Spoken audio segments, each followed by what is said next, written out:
حضرت فاطمہ کا اپنی ساس کے ساتھ رویہ۔ یہ واقعہ صرف عورتوں کے لیے ہے۔ ایک دن حضور نے حضرت فاطمہ سے فرمایا، جب تمہاری ساس کا انتقال ہو تو سب سے پہلے مجھے خبر کرنا۔ پھر جب حضرت فاطمہ کی ساس حضرت فاطمہ بنت اسد کے انتقال کا وقت آیا تو حضور صلی اللہ علیہ وسلم کو اطلاع دی گئی۔ آپ صلی اللہ علیہ وسلم نے جیسے ہی جنازے کو دیکھا تو بسم اللہ الرحمن الرحیم، اللہ کے نبی صلی اللہ علیہ وسلم ابھی دنیا میں تشریف بھی نہیں لائے تھے کہ شفقت پدری سے محروم ہو گئے۔ پھر عمر مبارکہ صرف 6 سال ہی تھی کہ آغوش مادر بھی نہ رہی۔ 2 سال بعد شفیق دادا بھی دنیا چھوڑ گئے۔ ماں نہ باپ، بھائی نہ بہن، اور اب دادا کا سایہ شفقت بھی نہ رہا۔ اللہ عز و جل نے اپنے محبوب صلی اللہ علیہ وسلم کو جو وجہ تخلیق کائنات تھی، صبر و آزمائش کی بھٹی سے گزار کر رہتی دنیا تک کے یتیم بچوں کے لیے ایک لازوال اعلیٰ و عرفہ مثال قائم کر دی۔ اب چچا ابو طالب اور چچی فاطمہ رضی اللہ تعالی عنہ ہی آپ صلی اللہ علیہ وسلم کے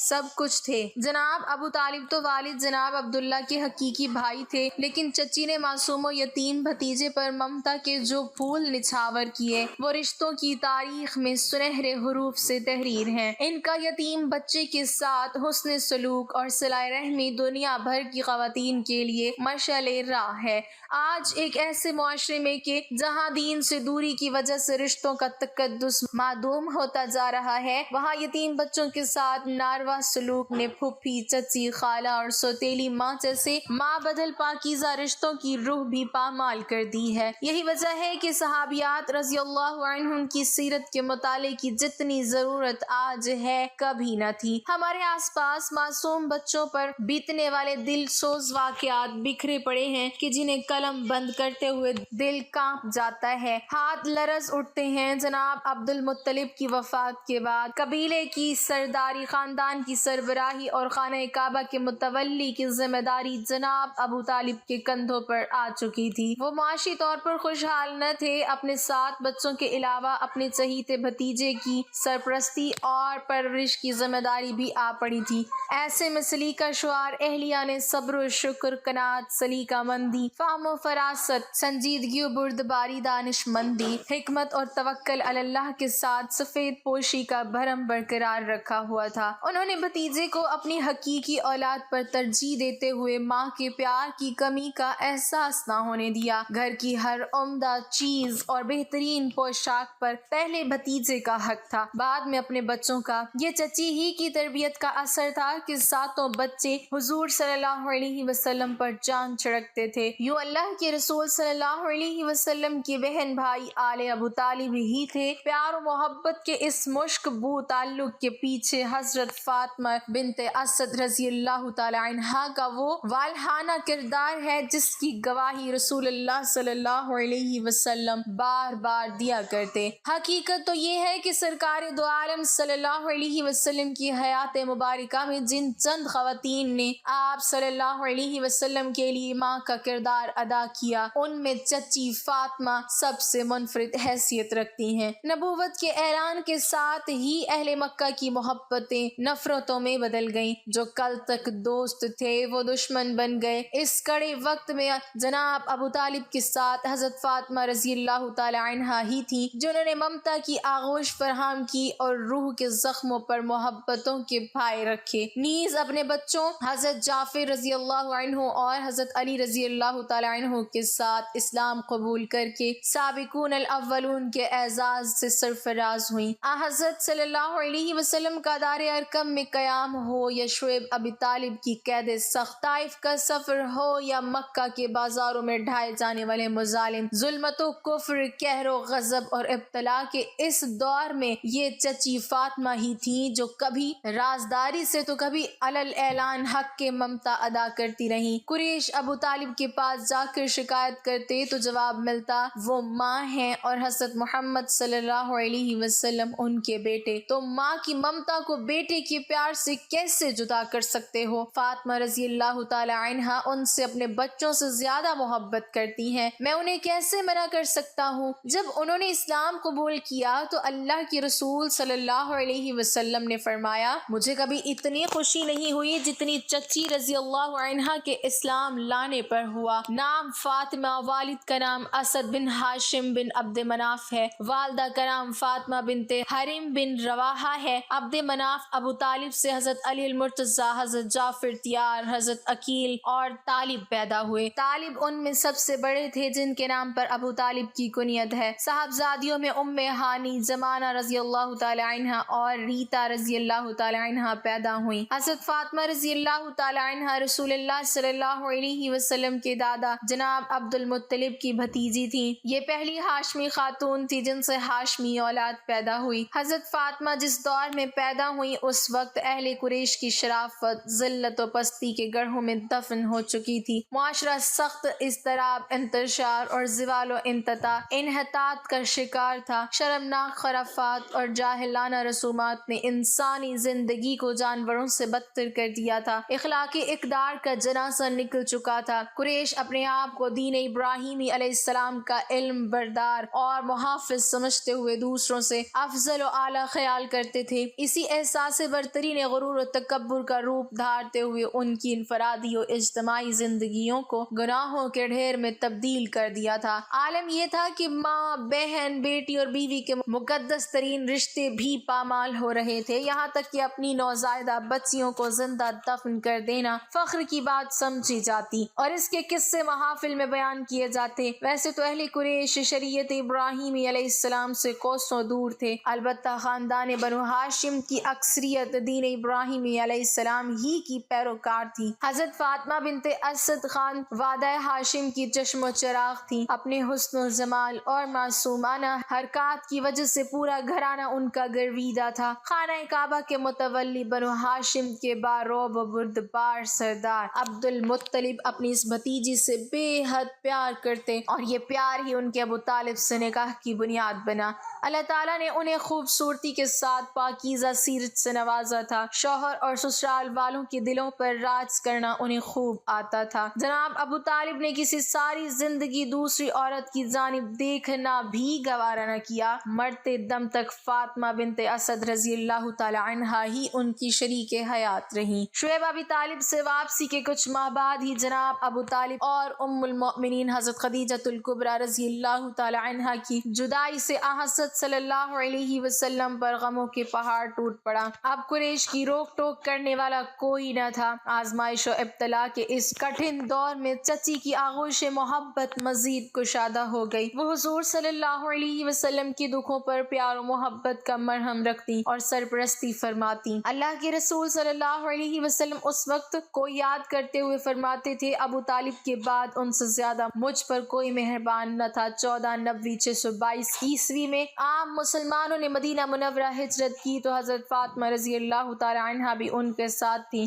بچوں کی شادیاں ہو چکی تھیں، صرف سب سے چھوٹے بیٹے حضرت علی المرتضیٰ رضی اللہ تعالی عنہ ہی باقی بچے تھے۔ ضعیف والدہ کی خواہش تھی کہ مرنے سے پہلے چہیتے بیٹے کا بھی گھر بس جائے۔ دل کے کسی گوشے میں رسول اللہ صلی اللہ علیہ وسلم کی لخت جگر حضرت فاطمہ الزہرا رضی اللہ تعالی عنہا کو اپنے بیٹے کی دلہن بنانے کی تمنا بسی ہوئی تھی۔ اللہ تعالیٰ تو دلوں کے حال سے واقف ہے، چنانچہ حضرت جبرائیل امین علیہ السلام بارگاہ نبوی صلی اللہ علیہ وسلم میں حاضر ہوئے اور یوں حضرت فاطمہ بنت رسول اللہ صلی اللہ علیہ وسلم حضرت فاطمہ بنت اسد کی بہو بن گئیں۔ حضرت علی نے نکاح کے بعد والدہ سے فرمایا، اماں جان اب فاطمہ رضی اللہ تعالی عنہا گھر آ جائیں گی، میں پانی بھروں گا اور باہر کا کام کروں گا، وہ چکی پیسنے اور آٹا گوندنے میں بھی آپ کی مدد کریں گی۔ اس زمانے میں کنویں سے پانی بھر کر لانا ایک مشقت کا کام تھا۔ مدینے میں میٹھے پانی کا ایک ہی کنواں تھا جس کا نام بئر روما تھا، جس کا مالک ایک یہودی تھا۔ اسے سیدنا عثمان غنی رضی اللہ تعالی عنہ نے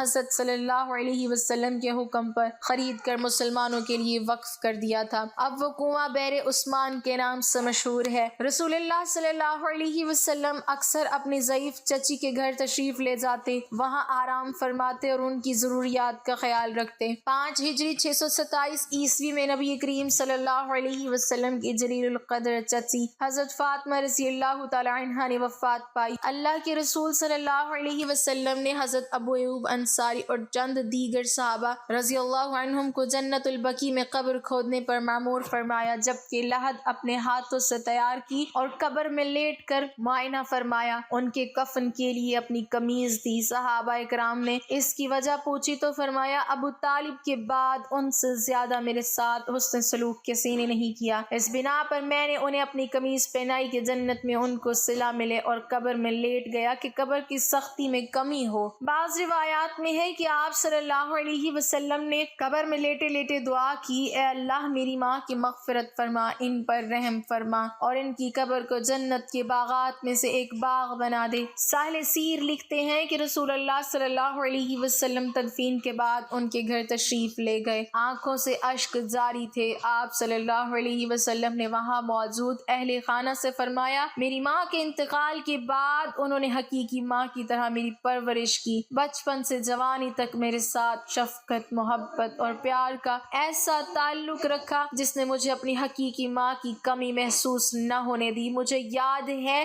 بارہا ایسے مواقع آئے کہ جب یہ خود بھوکی رہتی لیکن مجھے کبھی بھوکا نہ رہنے دیا، خود موٹا جھوٹا پہن لیتی لیکن مجھے ہمیشہ اچھی اور صاف پوشاک پہنائی۔ میری ماں کے میرے اوپر بے شمار احسانات ہیں، مجھے امید ہے کہ اللہ ان کی قبر پر اپنی رحمتوں کا نزول فرمائیں گے۔ حضرت فاطمہ بنت اسد رضی اللہ تعالی عنہ حضرت علی رضی اللہ تعالی عنہ کی والدہ ماجدہ اور خاتون جنت فاطمہ رضی اللہ تعالی عنہ کی ساس تھی۔ سیدہ فاطمہ رضی اللہ تعالی عنہ نے اپنی ساس فاطمہ بنت اسد رضی اللہ تعالی عنہ کی خدمت کر کے دنیا میں ایک مثال قائم کی اور ثابت کیا کہ بہو ساس کے تعلقات اس طرح کے ہوتے ہیں۔ سیدہ فاطمہ رضی اللہ تعالی عنہ جب گھریلو کام کاج سے فارغ ہو جاتی، ان کی ضرورت کا خیال رکھتی، انہیں زیادہ کام نہ کرنے دیتی، ان کو آرام سے رکھنے کی کوشش کرتی، ان کے کپڑے دھوتی، انہیں کھانا کھلاتی، ان کا بستر صاف کرتی اور بچھاتی، اور اگر کوئی کام ان کے ذمہ ہوتا تو اس میں ان کی مدد کرتی۔ ان کی ساس فرماتی ہیں کہ میں فاطمہ رضی اللہ تعالی عنہ نے جس قدر خدمت میری کی ہے اتنی خدمت شاید کسی بہو نے اپنی ساس کی ہو۔ میری بہو جو حضور کریم صلی اللہ علیہ وسلم کی بیٹی ہے، مجسمہ محبت ہے، بے حد خدمت گزار ہے اور مجھے حقیقی ماں کی طرح جانتی ہے۔ حضور سرکار دو عالم صلی اللہ علیہ وسلم کو بھی حضرت فاطمہ بنت اسد رضی اللہ تعالی عنہ سے بہت محبت تھی۔ حضرت عبد المطلب کی وفات کے بعد جناب ابو طالب اور ان کی زوجہ حضرت فاطمہ بنت اسد رضی اللہ تعالی عنہ نے جس محبت و خلوص کے ساتھ حضور نبی کریم صلی اللہ علیہ وسلم کی سرپرستی اور حفاظت و حمایت کی، اس کا اندازہ حضور نبی کریم صلی اللہ علیہ وسلم کو بخوبی طور پر تھا۔ یہی وجہ تھی کہ جب حضرت فاطمہ بنت اسد رضی اللہ تعالی عنہ کے انتقال کا وقت قریب آیا تو آپ صلی اللہ علیہ وسلم نے فرمایا کہ جب وہ وصال کر جائیں تو مجھے خبر دینا۔ چنانچہ حضور صلی اللہ علیہ وسلم اپنے صحابہ کرام رضی اللہ عنہم کی ایک جماعت میں تشریف فرما تھے۔ ایک شخص نے آ کر خبر دی کہ حضرت علی رضی اللہ تعالی عنہ کی والدہ ماجدہ حضرت فاطمہ بنت اسد رضی اللہ تعالی عنہ انتقال کر گئی ہیں۔ یہ سن کر آپ صلی اللہ علیہ وسلم کی آنکھوں میں آنسو آ گئے اور صحابہ اکرام رضی اللہ عنہم سے فرمایا اٹھو ہم اپنی ماں کے پاس جاتے ہیں۔ پھر حضور صلی اللہ علیہ وسلم کے ساتھ اٹھ کر چل دیے۔ جب حضرت فاطمہ بنت اسد رضی اللہ تعالی عنہ کی میت کو دیکھا تو سرہانے کھڑے ہو کر رقت انگیز لہجے میں فرمایا اے میری ماں، میری والدہ کے بعد آپ میری ماں تھی، اللہ تعالیٰ آپ پر رحم فرمائے۔ حضور صلی اللہ علیہ وسلم نے ان کی بہت زیادہ تعریف فرمائی، پھر اپنے بدن مبارک سے اپنی قمیض اتاری اور گھر والوں کو دے کر فرمایا کہ غسل کے بعد اسے ان کا کفن بنانا۔ اس کے بعد حضرت اسامہ بن زید رضی اللہ تعالی عنہ، حضرت ابو ایوب انصاری رضی اللہ تعالی عنہ اور حضرت عمر فاروق رضی اللہ تعالی عنہ سے فرمایا ان کے لیے قبر کھودو، اور لحد کو اپنے دستے مبارک سے بنایا اور اپنے دستے مبارک سے اس کی مٹی نکالی۔ جب حضرت فاطمہ بنت اسد رضی اللہ تعالی عنہ کا جنازہ تیار ہو کر باہر آیا تو آپ صلی اللہ علیہ وسلم نے جنازے کا پایا اپنے مبارک باد کندھوں پر رکھا اور اپنے راستے میں کبھی آگے سے اور کبھی پیچھے سے کندھا دیتے تھے۔ جب ان کی قبر پر پہنچے تو قبر میں داخل ہو کر لحد میں لیٹے، کچھ قرآن پاک پڑھا اور دعا مانگی، اے اللہ تو میری ماں فاطمہ بنت اسد رضی اللہ تعالی عنہ کی مغفرت فرما اور ان کے لیے اس قبر کو وسیع کر دے۔ پھر جب قبر سے باہر آئے تو حضور صلی اللہ علیہ وسلم کی آنکھوں سے آنسو جاری تھے اور جنازہ پڑھ کر حضرت فاطمہ بنت اسد رضی اللہ تعالی عنہ کو قبر میں اتار دیا۔ ایک مرتبہ حضرت علی رضی اللہ تعالی عنہ نے دوسرا نکاح کرنا چاہا، جس کی وجہ یہ تھی کہ ابو جہل کے بھائی نے حضرت علی رضی اللہ تعالی عنہ کو غورہ بنت ابو جہل سے نکاح کی ترغیب دلائی تو حضرت علی رضی اللہ تعالی عنہ نے اس کی حامی بھر لی۔ چنانچہ غورہ بنت ابو جہل کے سرپرست حضور نبی کریم صلی اللہ علیہ وسلم سے اس نکاح کی اجازت لینے کے لیے آئے۔ حضور نبی کریم صلی اللہ علیہ وسلم نے سخت سخت ناراضگی کا اظہار فرمایا۔ آپ صلی اللہ علیہ وسلم مسجد میں تشریف لائے اور ممبر پر چڑھے اور اس طرح خطاب فرمایا: بنی ہشام بن مغیرہ علی بن ابی طالب سے اپنی بیٹی کا نکاح کرنا چاہتے ہیں اور مجھ سے اجازت مانگتے ہیں، لیکن میں اجازت نہ دوں گا اور کبھی نہ دوں گا۔ البتہ علی بن ابی طالب میری بیٹی کو طلاق دے کر ان کی لڑکی سے نکاح کر سکتے ہیں۔ فاطمہ رضی اللہ تعالیٰ عنہا میرے جسم کا ایک حصہ ہے، جس نے اس کو اذیت دی اس نے مجھے اذیت دی۔ بلا شبہ فاطمہ رضی اللہ تعالیٰ عنہا مجھ سے ہے اور مجھے خوف ہے کہ وہ اپنے دین میں آزمائی جائے گی۔ اس کے بعد حضرت ابو العاص رضی اللہ تعالیٰ عنہ بن ربیع کا ذکر فرمایا، جو کہ آپ صلی اللہ علیہ وسلم کی داماد سیدہ زینب رضی اللہ تعالیٰ عنہا کے شوہر تھے، کہ اس نے مجھ سے جو بات کہی اس کو سچ کر کے دکھایا اور جو وعدہ کیا اس سے وفا کیا، اور میں حلال کو حرام اور حرام کو حلال کرنے نہیں کھڑا ہوا، مگر اللہ کی قسم اللہ کے رسول صلی اللہ علیہ وسلم کی بیٹی اور اللہ تعالیٰ کے دشمن کی بیٹی ایک ساتھ جمع نہیں ہو سکتی۔ اس معاملے میں حضور صلی اللہ علیہ وسلم کی خفا ہونے کا سن کر حضرت علی رضی اللہ تعالیٰ عنہ اپنے ارادے سے باز آ گئے، اور جب تک سیدہ فاطمہ رضی اللہ تعالیٰ عنہ حیات رہیں حضرت علی رضی اللہ تعالیٰ عنہ نے دوسری شادی نہیں کی۔ ایک حدیث پاک میں آتا ہے کہ سیدنا رسول کریم صلی اللہ علیہ وسلم نے ارشاد فرمایا: فاطمہ رضی اللہ تعالیٰ عنہ میرے جگر کا ٹکڑا ہے، جس نے انہیں تکلیف دی اس نے مجھے تکلیف دی، اور جس نے ان سے بغض رکھا بلا شبہ اس نے مجھ سے بغض رکھا۔ پھر ارشاد فرمایا: بے شک اللہ تعالیٰ فاطمہ رضی اللہ تعالیٰ عنہ کے غصے سے غضب فرماتا ہے اور ان کی رضا سے خوش ہوتا ہے۔ سیدہ فاطمہ رضی اللہ تعالیٰ عنہ جب تشریف لاتی تو حضور نبی کریم صلی اللہ علیہ وسلم ان کے لیے کھڑے ہو جاتے اور ان کا ہاتھ مبارک تھام لیتے اور ان کی پیشانی کو بوسہ دیتے اور ان کو اپنی جگہ پر بٹھاتے تھے۔ اللہ پاک ہمیں بہتر عمل کرنے کی توفیق عطا فرمائے اور ہمیں نیکوکاروں میں شامل کرے، آمین۔